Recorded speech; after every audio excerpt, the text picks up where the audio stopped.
Friends, आज के video में हम देखने वाले हैं कफ। तो बेसिकली कफ होता क्या है। तो हमें तो ये नॉर्मल कंडीशन पता है कि कफ मतलब क्या होता है, ये तो किसी को भी पता होगा। लेकिन इसके दो टाइप्स होते हैं क्लिनिकली। तो एक होता है ड्राई कफ और एक होता है वेट कफ। अब ड्राई कफ का मतलब होता है कि जिसमें स्पूटम प्रोडक्शन नहीं है लेकिन सिर्फ कफ हो रहा है। वेट कफ में क्या होता है कि विथ स्पूटम प्रोडक्शन होता है, जिसके साथ स्पूटम भी निकलता है, तो उसको बोलते हैं हम वेट कफ। तो ये जानना क्यों इम्पोर्टेंट है कि ड्राई कफ है या वेट कफ है, क्योंकि इसकी क्लिनिकली अलग अलग ट्रीटमेंट है। अगर सपोज़ ये इनकी सिरप हमने एक्सचेंज कर दी कि सपोज़ ड्राई कफ वाला पेशेंट है और हमने वेट कफ वाला सिरप गलती से उसको दे दिया, तो होगा क्या, ड्राई कफ वाले पेशेंट को उसको सिर्फ उसके कफ को सप्रेस करना मतलब इम्पॉर्टेंट है, लेकिन वेट कफ वाले को उसका स्पूटम भी बाहर निकालना है। तो एनहांस अगर हम मतलब वेट कफ वाला सिरप अगर ड्राई कफ वाला पेशेंट लेगा तो उसमें कंडीशन और ज़्यादा वर्सन होंगी, क्योंकि उसका कफ ज़्यादा बढ़ेगा, क्योंकि उसमें स्पूटम तो है नहीं और उसकी बॉडी ट्राई करेगी कि स्पूटम को बाहर निकाले।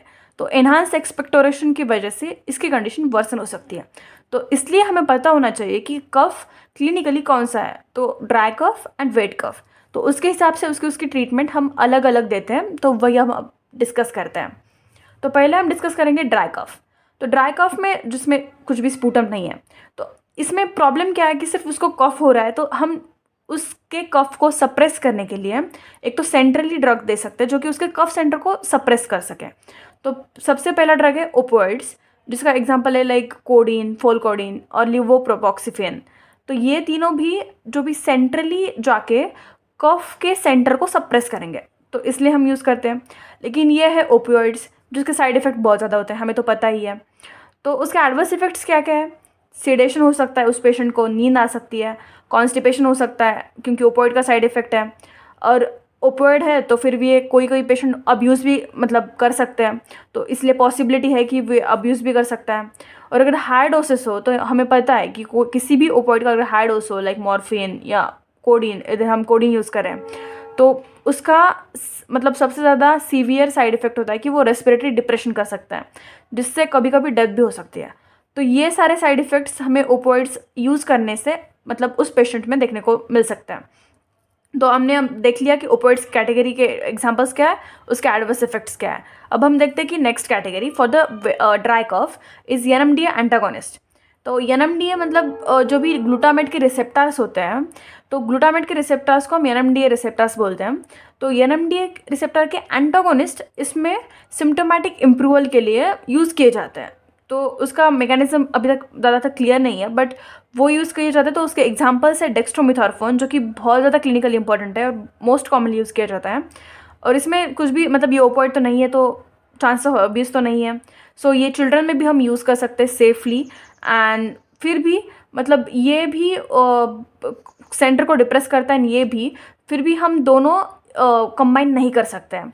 तो ये भी चीज़ याद रखनी है कि ये ओपियोइड है, ये नॉन ओपियोइड है, फिर भी हम इन दोनों को कंबाइन नहीं कर सकते। इन दोनों का कॉम्बिनेशन एफडीसी में भी इरेशनल कंसिडर किया जाता है, तो ये चीज़ भी याद रखनी है।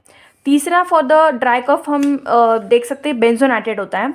तो बेंजोनाइटेड बेसिकली होता क्या है कि ये लोकल एनेस्थेटिक के टाइप काम करता है। तो ब्रेन में जाके तो सेंट्रली सप्रेशन करता है like other ones of the to suppress the cough, but lung में ये पेरिफेरली स्ट्रेच रिसेप्टर को इनहिबिट करता है। एक मतलब पर्सन अगर सफ़र कर रहा है बहुत ज़्यादा सीवियर कफ से, तो वो कफ मतलब बार बार उसको वो कफ रिफ्लेक्स की वजह से उसके पल्मोनरी स्ट्रेच रिसेप्टर्स ऐसे मतलब बहुत ज़्यादा सेंसिटाइज होकर उसको बहुत ज़्यादा पेन हो सकता है। तो वो पेरिफेरली ब्लॉक करने के लिए बेंजोनाइटेड काम करता है by the peripheral mechanism to the inhibit stretch receptors of the lung. तो ये हुए सारी चीज़ें। तो अब हम देखते हैं कि वेट कफ की ट्रीटमेंट क्या क्या होती है। तो वेट कफ की ट्रीटमेंट मतलब क्या होती है कि वेट कफ में हम सबसे पहले यूज़ करते हैं कि एक्सपेक्टोरेंट्स। उसका मतलब क्या होता है कि वो एक्सपल्शन ऑफ स्पूटम को बढ़ाते हैं। मतलब जो भी स्पूटम प्रोड्यूस हो रहा है, एक्सेस जो स्पूटम उस पेशेंट में प्रोड्यूस हो रहा है, उसको बाहर निकालना है ताकि उसके सिम्टोमेटिक इम्प्रूवल मतलब उसको रिलीफ मिल सके। तो उसके एग्जांपल है ग्वानिफेंजिन और अमोनियम क्लोराइड, जो कि बहुत ज़्यादा दोनों भी इंपॉर्टेंट है, क्लिनिकल भी बहुत ज़्यादा यूज़ होते हैं। तो ये दोनों भी एग्जांपल हमें याद रखने हैं। नेक्स्ट आता है म्यूकोलाइटिक्स। तो नेक्स्ट म्यूकोलाइटिक्स मतलब क्या होता है, जो कि म्यूकोस को लाइटिक्स मतलब ब्रेक कर रहा है। तो they will convert the thick sputum into the thin and watery sputum तो उसके एग्जाम्पल है एम्ब्रोक्सोल एंड ब्रोमहेक्सिन।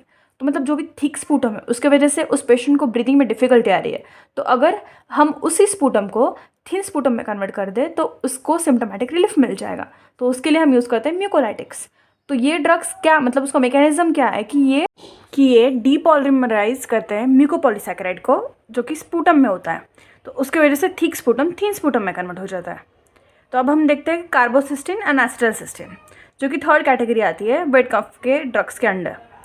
तो ये क्या करते हैं कि एसिटाइलसिस्टिन नाम सुनते हैं आपको याद आना चाहिए कि ये ड्रग हमने किसी और भी सिस्टम में पढ़ा है या फिर किसी और कंडीशन में यूज़ किया है। तो वो कंडीशन कौन सी है?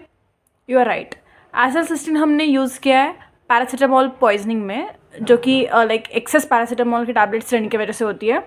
तो उसमें एज एंटीडोट हम एसिटाइलसिस्टिन को यूज़ करते हैं। तो इनका मैकेनिज्म ऑफ एक्शन क्या है कि वो डाइसल्फाइड के जो भी बॉन्ड्स होते हैं उनको ब्रेक करते हैं, और डाइसल्फाइड के बॉन्ड से ब्रेक होने की वजह से स्पूटम कन्वर्ट हो जाता है थिक टू थिन। तो इसके साथ हमारा कफ एंड हो जाता है। And if you like this video please consider to like share and subscribe. तो मिलते हैं नेक्स्ट वीडियो में।